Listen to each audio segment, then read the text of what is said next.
మా దేవా, మీకు వందనాలు స్తోత్రాలు చెల్లిస్తూ ఉన్నాం. మీ యొక్క ప్రేమ ఇంత అని మేము కొలత వేయలేము. మా పాపముల కొరకై సిలువలో ప్రాణం పెట్టిన మీ ప్రేమ అమూల్యమైనది. మేము కూడా ప్రభువా మిమ్మును మీరు ఆశించిన విధానంలో ప్రేమించే వారముగా ఉండుటకు సహాయం చేయండి.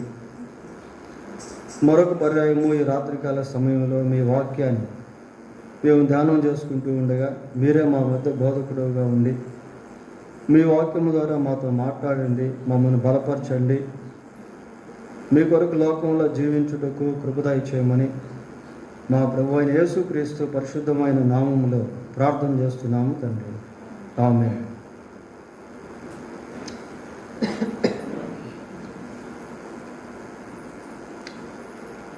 కదా ఉదయకాల సమయంలో గాయుని గురించి కొన్ని విషయాలు మనం జ్ఞాపకం చేసుకున్నాం. ఈ రాత్రి సందేశంలో విశ్వాసిగా జీవించినప్పుడు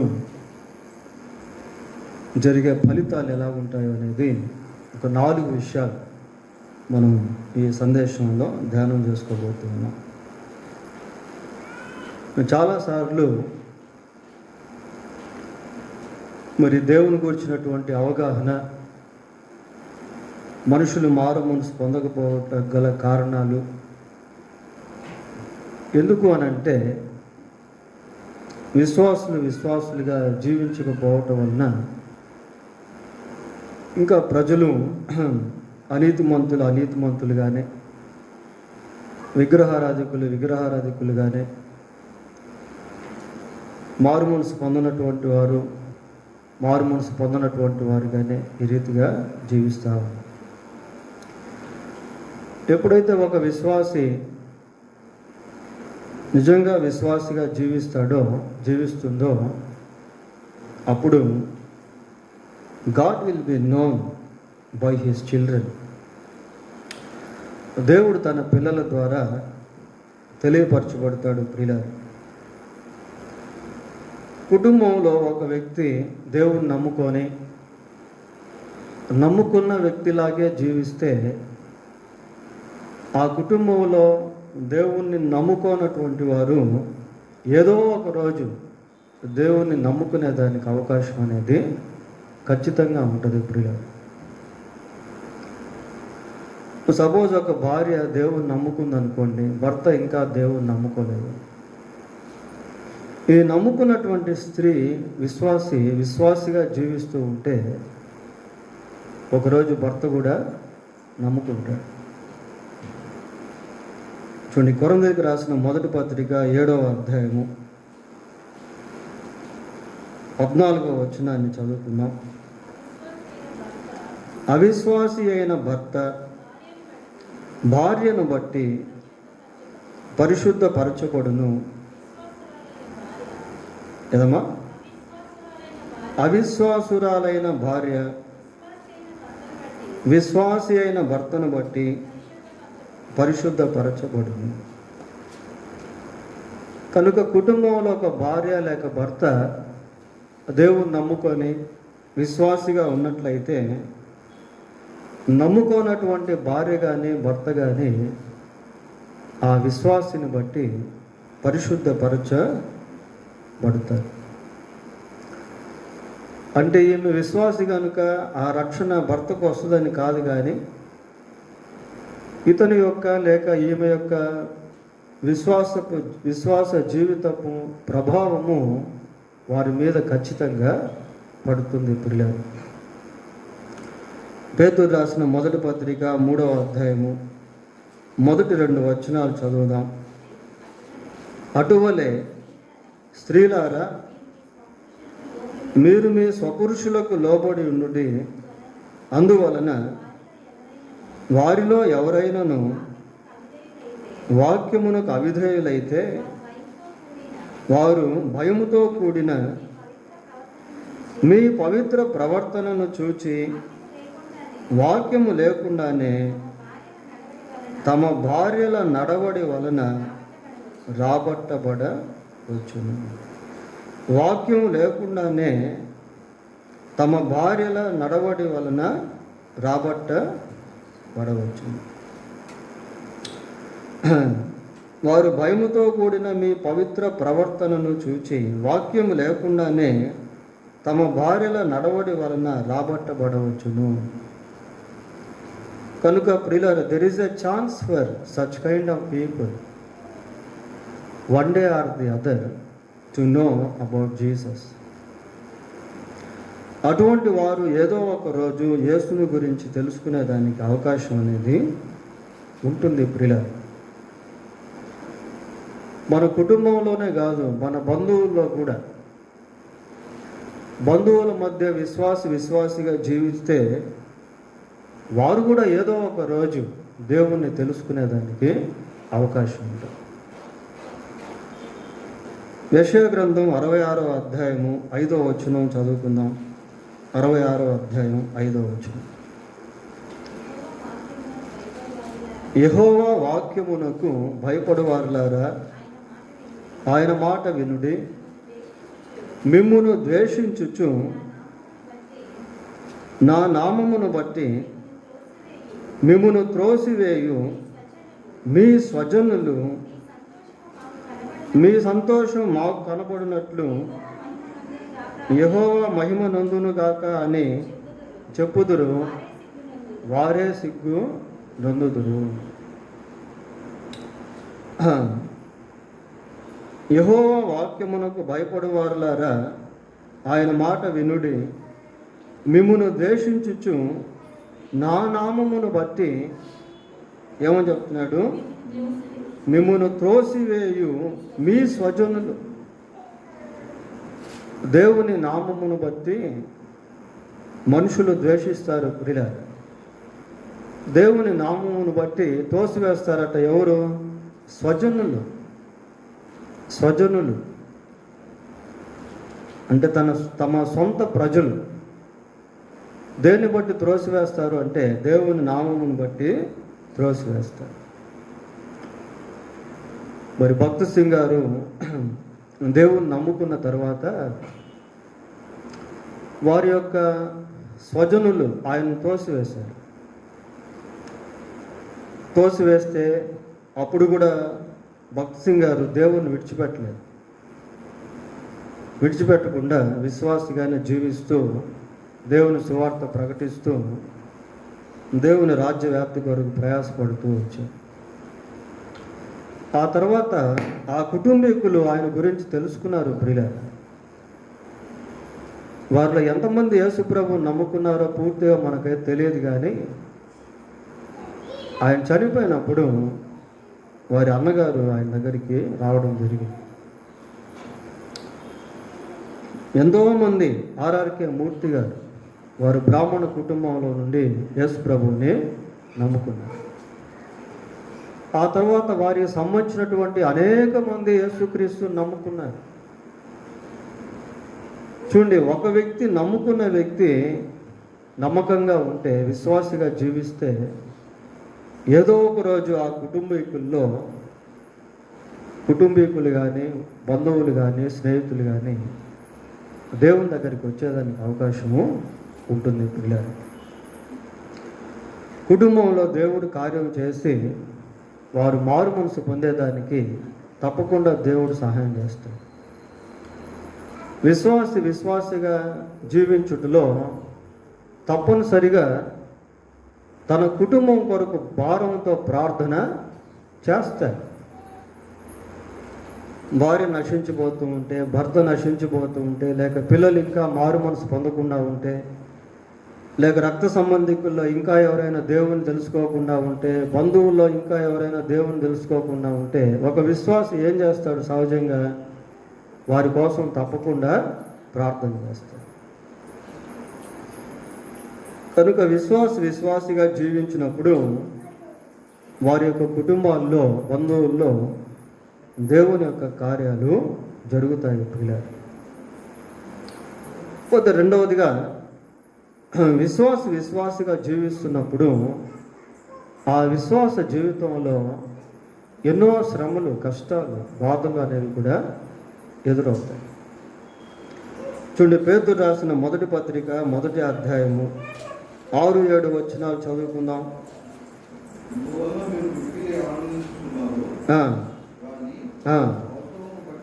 అవసరమును బట్టి నానా విధములైన శోధనల చేత కొంచెము కాలము మీకు దుఃఖము కలుగుచున్నది,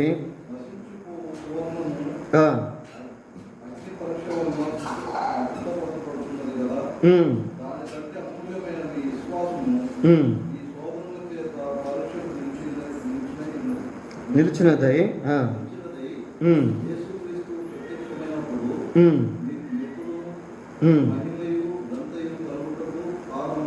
చాలు.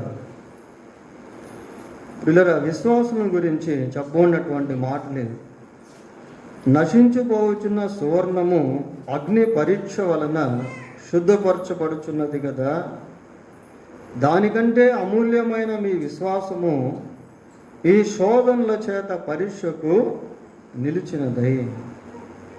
శోధనల గురించి మాట్లాడుతున్నాడు ప్రియులారా. అవసరమును బట్టి నానా విధములైన శోధనల చేత ప్రస్తుతం కొంచెం కాలం మీకు దుఃఖం కలుగుచున్నది. అంటే దుఃఖానికి కారణమయ్యేటువంటి శోధనలు. ఇది పాపానికి సంబంధించిన శోధన కాదు. పాపానికి సంబంధించిన శోధనలు కూడా ఉన్నాయి ప్రియులారా, అది వేరు. అయితే ఈ శోధనలు ఏంటి అంటే దుఃఖానికి కారణమయ్యేటువంటి శోధన. దీనివల్ల ప్రయోజనం ఏంటని మనం చూస్తే, పరీక్షకు నిలిచినదై యేసుక్రీస్తు ప్రత్యక్షమైనప్పుడు మీకు మెప్పును మహిమయు ఘనతయు కలుగుటకు కారణము. ఇటు పరీక్షతో కూడిన శోధనలు ప్రియులారు. విశ్వాస జీవితంలో అనేక శోధనలు, అనేక కష్టాలు, అనేక ఇరుకులు, ఇబ్బందులు, బాధలు, దుఃఖము, రకరకాల శోధనలు అవసరాన్ని బట్టి వస్తా. ఇవి పాపానికి సంబంధించిన శోధనలు కాదు, కానీ విశ్వాస పరీక్షకు సంబంధించిన శోధన. ఈ పరీక్షలో వీరు నిలబడతారా లేదా? ఈ పరీక్షలో దేవుణ్ణి అలాగే పట్టుకుంటారా లేకపోతే విడిచిపెడతారా? ఇటువంటి శ్రమలు ప్రియ. దీనికి బెస్ట్ ఎగ్జాంపుల్ ఎవరంటే యోబు. యోబుకు వచ్చినటువంటి శోధనలు ఎలాంటివి అని అంటే అన్ని శ్రమలతో కూడిన శోధనలు, బాధలు, వ్యాధులు, దుఃఖము, కుటుంబంలో సంభవించిన మరణాలు, ఇవన్నీ కూడా రకరకాల చేత శోధించుకుంటాడు. అందుకని యోబు ఏమంటాడంటే, శోధించబడిన పిమ్మట నేను సువర్ణము వలె మారుతాను.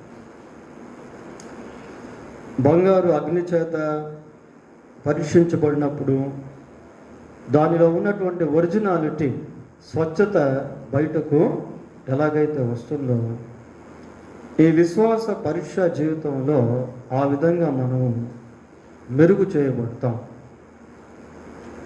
దీనికి గొప్ప బెనిఫిట్స్ అనేటువంటివి, ఆశీర్వాదాలు అనేటువంటివి దేవుడు ఏర్పాటు చేశాడు. ఇక్కడ మనం చూసాం, మహిమయు ఘనతయు వాటికి అవి కారణమవుతాయి, మెప్పుకు కారణమవుతాయని చదువుతూ ఉన్నాం.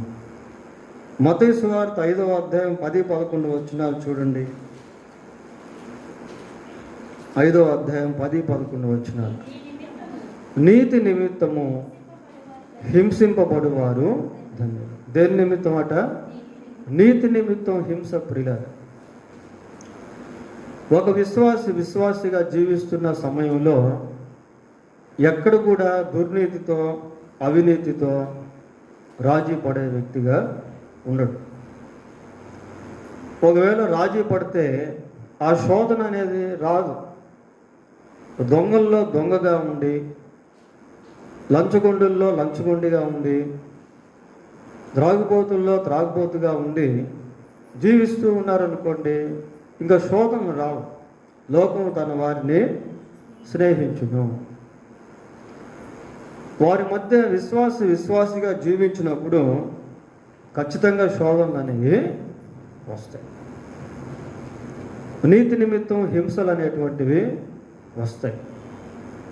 సద్భక్తితో బ్రతకను ఉద్దేశించి వారందరూ హింస నొందుదురు అని తిమోతికి రాసిన పత్రికలో మనము చూస్తాం. నీతి నిమిత్తం హింసింపబడి వారు ధన్యులు, పరలోక రాజ్యము వారిది. నా నిమిత్తము జనులు మిమ్మును నిందించి హింసించి మీ మీద అబద్ధముగా చెడ్డ మాటలెల్లా పలుకునప్పుడు మీరు ధన్యులు, సంతోషించి ఆనందించుడి. ఎక్కడట? పరలోకమందు మీ ఫలము అధికమగును. నా నిమిత్తము జనులు. పిల్లరా, మనం మన కొరకు జీవిస్తున్నట్లయితే, మనం మనుషుల కొరకు జీవిస్తూ ఉన్నట్లయితే ఇటువంటి నిందలు కొన్నిసార్లు రావు. కానీ ప్రభు అయిన యేసుక్రీస్తు వారి నిమిత్తం జీవిస్తున్నప్పుడు కొన్నిసార్లు నిందలు అనేవి వస్తాయి. అన్నిసార్లు కాదు, కానీ కొన్నిసార్లు ప్రభు అంటే పడినటువంటి వారి ద్వారా నిందలు, హింసలు ఇవన్నీ కూడా. నా నిమిత్తం జనులు మిమ్మల్ని నిందించి హింసించి మీ మీద అబద్ధముగా చెడ్డ మాటలెల్లా పలుకున్నప్పుడు మీరు ధన్యులు. కాబట్టి విశ్వాసి ఇటువంటి పరీక్షా కాలంలో విశ్వాసిగా జీవిస్తున్నప్పుడు కొన్నిసార్లు హింసలు, కష్టాలు, బాధలు, వేదనలు ఇవి వస్తాయి. అయితే దేవుడు వాటి అన్నిటిని కూడా ఏం చేస్తాడు? ధన్యతలుగా మార్చేస్తాడు, మెప్పుగా చేస్తాడు. పేతురు రాసిన మొదటి పత్రిక 4వ అధ్యాయము 11వ వచనం చూడండి.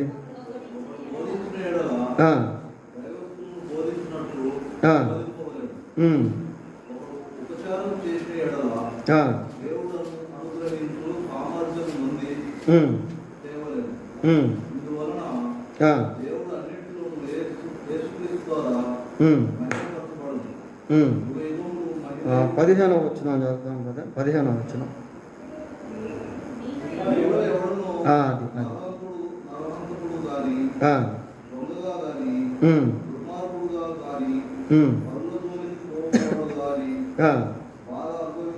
బాధ అనుభవింప తగదు. ప్రియులారా, పై వచనంలో కూడా మనం చూస్తాం ఏంటి అంటే, క్రీస్తు నామము నిమిత్తము మీరు నిందపాలైన ఎడల మహిమా స్వరూపియగు ఆత్మ అనగా దేవుని ఆత్మ మీ మీద నిలుచుచున్నాడు గనుక మీరు ధన్యులు. క్రీస్తు నామము నిమిత్తము మీరు నిందపాలైన ఎడల, నిందలు ప్రియ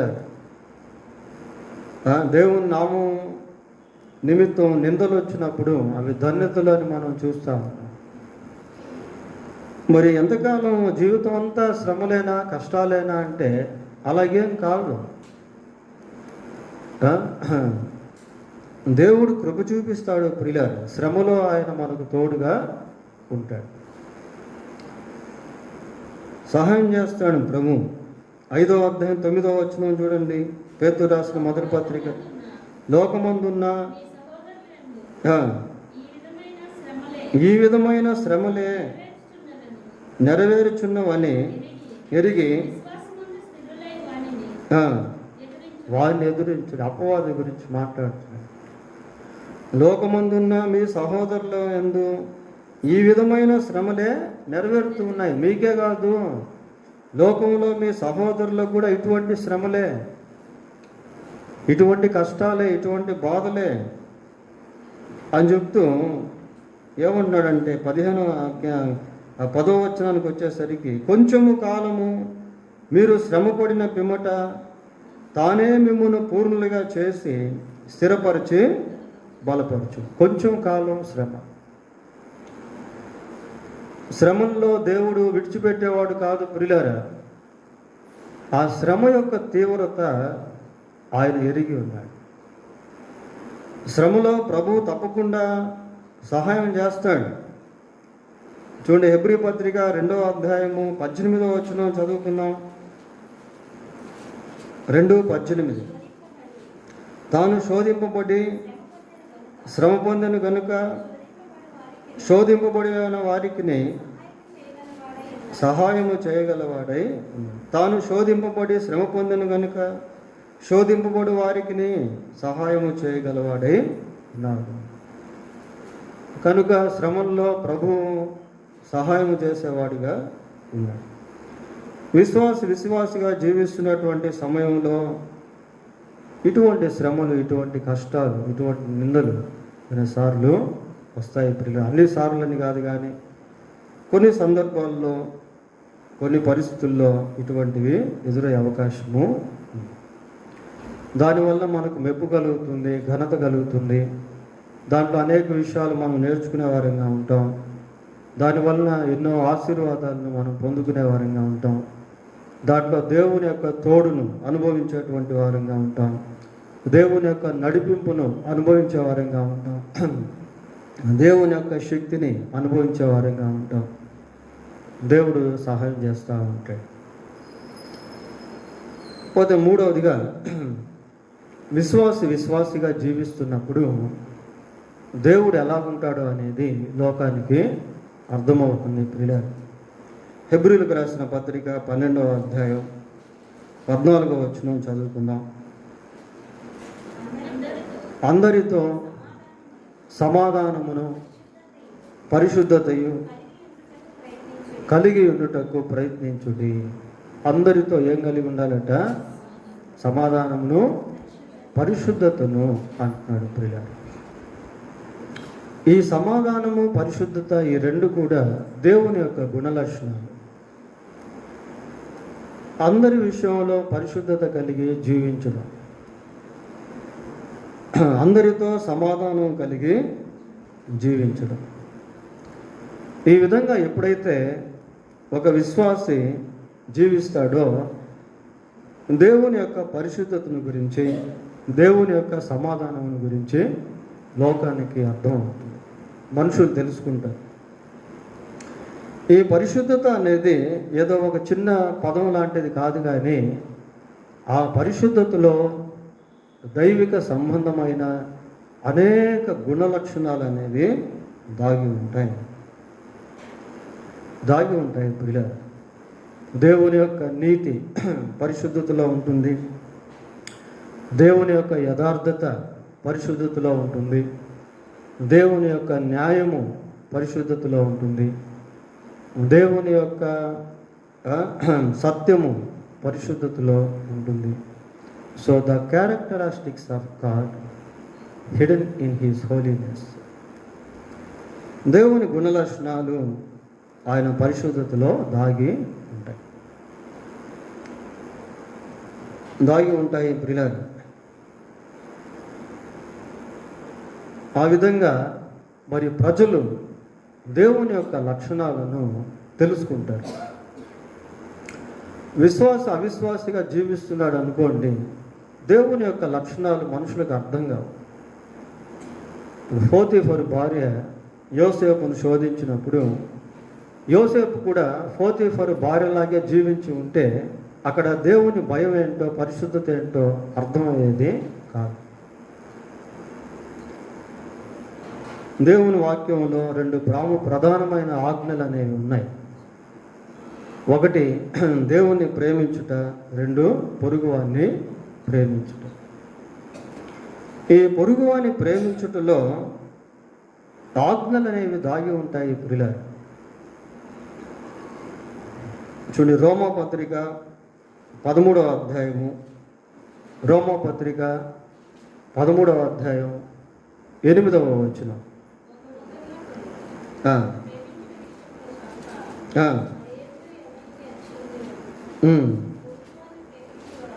పొరుగువాన్ని ప్రేమించువాడే ధర్మశాస్త్రమును నెరవేర్చునవాడు. ఏలయనగా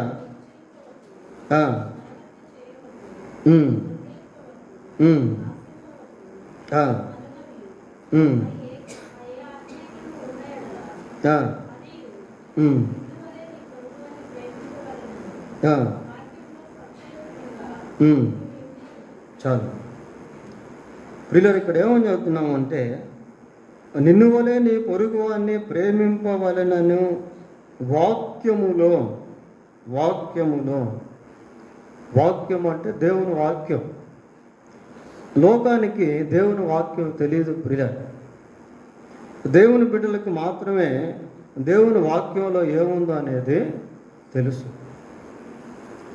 విశ్వాసికి మాత్రమే దేవుని వాక్యంలో ఏముందో అనేది అర్థమవుతుంది. ఎందుకంటే అతను దేవుని వాక్యానికి వింటాడు, దేవుని వాక్యాన్ని చదువుతాడు, దేవుని సన్నిధికి వెళ్తాడు. కనుక వాక్యంలో ఏముందో అన్న సత్యం విశ్వాసికి అర్థం అవుతుంది.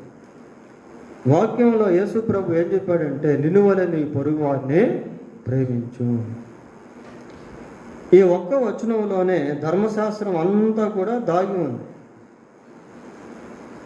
అలా చేస్తే ధర్మశాస్త్రమును నెరవేర్చినటువంటి వారిగా మీరు ఉంటారు అంటున్నాడు. ఏలైనగా వ్యభిచరింపవద్దు, నరహత్య చేయవద్దు, దొంగిలవద్దు, ఆశింపవద్దు.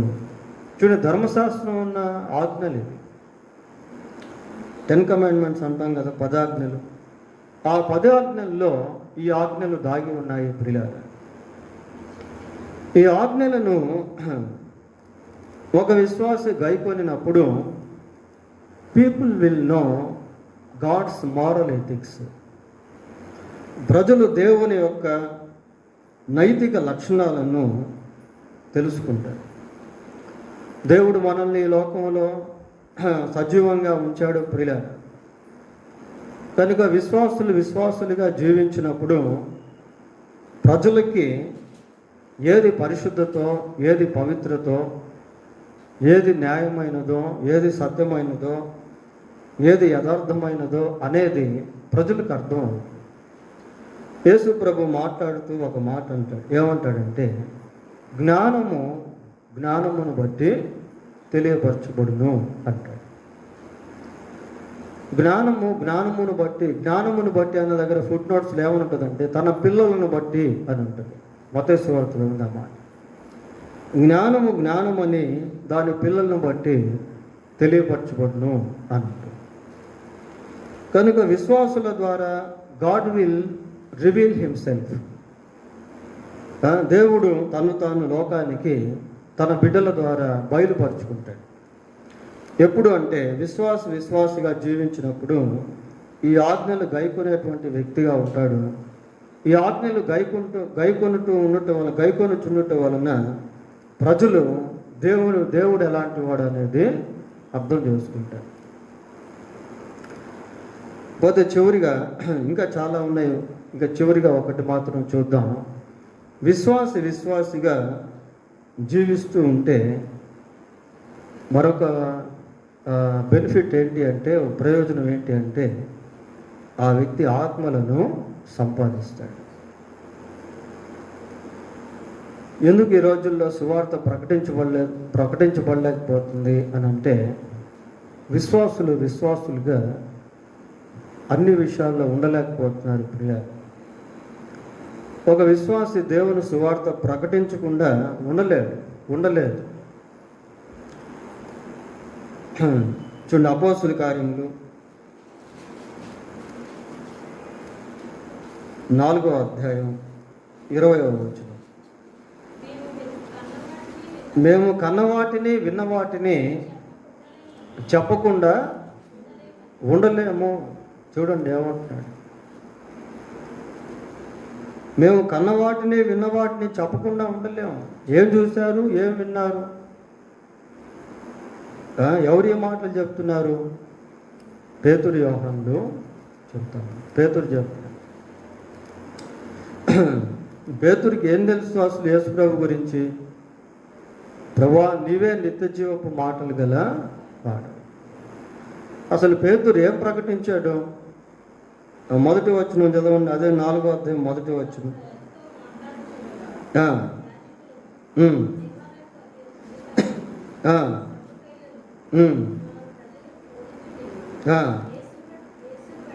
యేసును బట్టి మృతుల్లో నుండి పునరుద్ధానం కలుగునని ప్రకటించుటయు చూచి. ఏం ప్రకటించారు అని అంటే, యేసును బట్టి మృతుల్లో నుండి పునరుద్ధానం కలుగును. ప్రియులారా, వాళ్ళు యేసుక్రీస్తు యొక్క సువార్తను ప్రకటించారు. యేసుక్రీస్తు యొక్క మరణ, భూస్థాపన, పునరుద్ధానముల గురించి ప్రకటించారు. యేసుక్రీస్తునందు విశ్వాసం ఉంచుట వలన మృతుల పునరుద్ధానం కలదు అని ప్రకటించారు. వారు సువార్త ప్రకటిస్తూ ఉండుట వలన ఏం జరిగింది? 4వ వచనం చదవండి. వాక్యము వినిన వారిలో అనేకులు నమ్మిరి, వారిలో పురుషుల సంఖ్య ఇంచుమించు 5,000 అయింది. Winnowing the souls by living as a believer. ఒక విశ్వాసిగా జీవిస్తున్నప్పుడు ఆత్మలను సంపాదించే వ్యక్తిగా ఉంటాడు. ప్రియులారా, చూడండి, విశ్వాసులుగా జీవిస్తూ ఉంటే ఇలాంటి అనేకమైనటువంటి కార్యాలు జరుగుతాయి. అనేక విధములైన దీవెనలు ఆ వ్యక్తి పొందుకుంటాడు. ఇంట్లో విశ్వాసిగా జీవిస్తే కుటుంబ సభ్యులు మారేదానికి అవకాశం ఉంటుంది. బంధువుల మధ్య విశ్వాసిగా జీవిస్తే వాళ్ళు కూడా ఒకరోజు మారేదానికి అవకాశం ఉంటుంది. విశ్వాసిగా జీవించుటలో మరి తన భక్తిని కాపాడుకుంటూ భారంతో వారి కొరకు ప్రార్థన చేయటం. విశ్వాసులుగా జీవిస్తూ ఉన్నప్పుడు ఎన్నో శ్రమలు, కష్టాలు, బాధలు, హింసలు. రాజీ పడిపోతే ఏముండదు ప్రియులారా. బ్రతికిన చేప ప్రవాహానికి ఎప్పుడు కూడా ఏమవుతుంది? ఎదురు ఈదుతూ ఉంటుంది. చచ్చిపోయిన చేప ఏమవుతుంది? ప్రవాహంలో కొట్టుకుని వెళ్ళిపోతూ ఉంటుంది ప్రియులారా. కనుక నిజమైనటువంటి విశ్వాసి ఎదురు ఈతేవాడిగా ఉంటాడు. కష్టాలు, శ్రమలు, బాధలు, వేదనలు ఇవి వచ్చినప్పుడు నిలబడతాడు. దేవుడు సహాయం చేస్తాడు. మీలో ఎవరికైనా శ్రమ కలిగిన అతడు ప్రార్థన చేయవాలి. శ్రమ దినమున నీవు కృంగిన ఎడల చేతగాని వాడు కలుగుతాడు. ప్రభువు తోడుంటాడు ప్రియులారా. ఆయన శోధింపబడి శ్రమ పొందని కనుక శోధింపబడి వారికి సహాయం చేయవాడి. God never leave us. ఎప్పుడు కూడా దేవుడు మనల్ని విడిచిపెట్టాడు. కనుక విశ్వాసిగా జీవిస్తున్నప్పుడు కొన్నిసార్లు శ్రమలు, కష్టాలు, బాధలు, వేదనలు ఇవి వస్తాయి. అటువంటి సమయంలో దేవుడు తోడుగా ఉంటాడు. యోసేపుకు దేవుడు తోడుగా ఉన్నాడు కదా. చెరసాల్లో ఉంటే చెరసాల్లో కూడా యోసేపుకు దేవుడు తోడుగా ఉన్నాడు. పోతీఫర్ ఇంట్లో ఉంటే పోతీఫర్ ఇంట్లో కూడా యోసేపుకు దేవుడు తోడుగా ఉన్నాడు. తీసుకెళ్ళి అందరూ గుంటలో పడేస్తే అక్కడ కూడా దేవుడు తోడుగా ఉన్నాడు. ఐగుప్తు దేశంలో సింహాసనం మీద కూర్చుంటే అక్కడ కూడా దేవుడు యోసేపుకు తోడుగా ఉన్నాడు. దేవుడు ఎప్పుడు విడిచిపెట్టాడు ప్రియులారా. కష్టాల్లో, సుఖాల్లో, సంతోషంలో, దుఃఖంలో ఎప్పుడు దేవుడు మనతో ఉంటాడు. విశ్వాసిగా జీవించినప్పుడు దేవుడు ఎవరో, ఆయన గుణలక్షణాలు ఎలాగుంటాయనేది ప్రజలకు అర్థమవుతుంది. ఉదయం కూడా మనం చూసాం కదా. మనుషులు మీ సత్క్రియలను చూచి పరలోకమందున్న మీ తండ్రిని మహిమపరచున్నట్లు వారి ఎదుట మీ వెలుగును ప్రకాశింపనివ్వండి. కనుక దేవుని నీతి ఏంటో, దేవుని పరిశుద్ధత ఏంటో, దేవుడు ఎంత యథార్థవంతుడో, దేవుడు ఎంత న్యాయవంతుడో విశ్వాసాన్ని బట్టే లోకానికి అర్థమవుద్ది ప్రియులారా. విశ్వాసిగా జీవించినప్పుడు ఆత్మలు రక్షణలోనికి వస్తాయి. సమరయ స్త్రీ విశ్వాసిగా మారిన తర్వాత వెంటనే వెళ్ళి జనులను ప్రభు దగ్గరికి తీసుకుని రావడం ప్రారంభించింది. ఎంతోమంది ప్రభు దగ్గరికి వచ్చి ప్రభునందు విశ్వాసం ఉంచారు. అనేక ఆత్మలను విశ్వాసిగా సమరయ స్త్రీ తన జీవితంలో సంపాదించుకుంది. కనుక విశ్వాసిగా జీవించటం అనేది చాలా ప్రాముఖ్యం. దేవుడు తన వాక్యం దీవించునుగా. ప్రార్థన చేసుకుందాం. ఒక్క నిమిషం ప్రార్థన చేసుకుందాం. 4 విషయాలు మనం విన్నాం.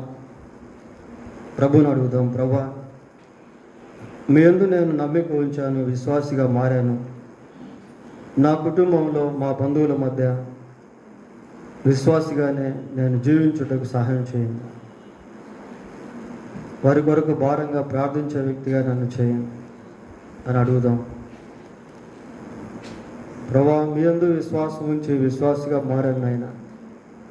మీ నిమిత్తం కష్టాలు, శ్రమలు, బాధలు, వేదనలు వస్తే అక్కడ కూడా నేను విశ్వాసిగానే ఉండటకు సహాయం చేయండి నాయన. లోకంలో కలిసిపోయేవాడిగా నన్ను ఉండనివ్వద్దు ప్రభా అని అడుగుదాం. ప్రభా, మీ యందు విశ్వాసం ఉంచాను, మీ యొక్క గుణలక్షణాలను కలిగి జీవించుటకు నాకు సహాయం చేయండి. నీవెంత పరిశుద్ధుడు ప్రజలు ఎరుగునట్లుగా వారి మధ్య నేను ఆ రీతిగా ఉండటకు సహాయం చేయండి. మనుషులందరి పట్ల మరి సమాధానంతో, పరిశుద్ధతో జీవించమని మీరు సెలవిచ్చారు కదా, ఆ రీతిగా నన్ను జీవింపచేయండి ప్రభా అని అడుగుదాం. ప్రభా, ఒక విశ్వాసగా నేను అనేక ఆత్మలను సంపాదించే వ్యక్తిగా చేయండి ఆయన. నిత్యత్వంలో కొన్ని ఆత్మలనైనా ప్రభా నేను చూడగలిగినట్లు నాకు సహాయం చేయండి ఆయన అని అడుగుదాం. మీరు నాకు ఇచ్చిన ధనము, మీరు నాకు ఇచ్చిన బలము, మీరు నాకు ఇచ్చిన తలాంతులు, మీరు నాకు ఇచ్చిన అవకాశాలను నేను సద్వినియోగం చేసుకుని కొన్ని ఆత్మలనైనా సంపాదించే వ్యక్తిగా నన్ను చేయండి ప్రభు అని అడుగుదాం.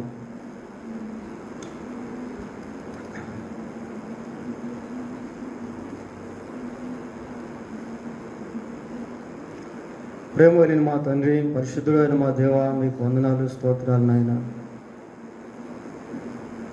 విశ్వాసులమైన మేము విశ్వాసులముగా జీవించుటకు కృపద ఇచ్చేయండి ప్రభా. మా కుటుంబాల్లో, బంధువుల్లో, మాకు సంబంధించినటువంటి వారి మధ్య మిమ్మల్ని ఎరిగినటువంటి వారముగా జీవించుటకు సహాయము చేయండి నాయన. మీ నిమిత్తం, మీ నామ మహిమ నిమిత్తం, మీ రాజ్య వ్యాప్తి నిమిత్తం కష్టాలు, శ్రమలు, బాధలు, వేదనలు, పేదరికము, నిందలు ఏదైనా ఎదురైనప్పుడు అక్కడ మేము నమ్మకంగా ఉండటకు సహాయం చేయండి ప్రభు. అక్కడ కూడా విశ్వాసముగానే ఉండుటకు కృపద ఇచ్చేయండి నాయన. ప్రభా, మీకు వందనాలు, సహాయం చేయండి. మిమ్మల్ని ఎరిగిన బిడ్డలుగా ప్రభా, మీ గుణలక్షణాలను మేము కలిగి ఇతరుల పట్ల జీవించుటకు సహాయం చేయండి ప్రభా. ప్రతి ఒక్కరితో సమాధానముగా జీవించుటకు, ప్రతి ఒక్కరి విషయంలో పరిశుద్ధముగా జీవించుటకు సహాయము చేయండి ప్రభా. విశ్వాసులముగా మా ప్రభా మేము కొన్ని ఆత్మలను సంపాదించే వారముగా ఉండుటకు కృపద ఇచ్చేయండి. మీ సువార్త ప్రకటించే వారముగా ఉండుటకు సహాయం చేయండి ప్రభా. మీ రాజ్య విస్తీర్ణ కొరకై ప్రయాసపడే వారముగా ఉండుటకు సహాయం చేయండి. మీ సన్నిధి మాకందరికీ తోడుగా ఉంచమని మా రక్షకుడైన యేసుక్రీస్తు పరిశుద్ధమైన నామములో ప్రార్థన చేస్తున్నాము తండ్రి. ఆమేన్.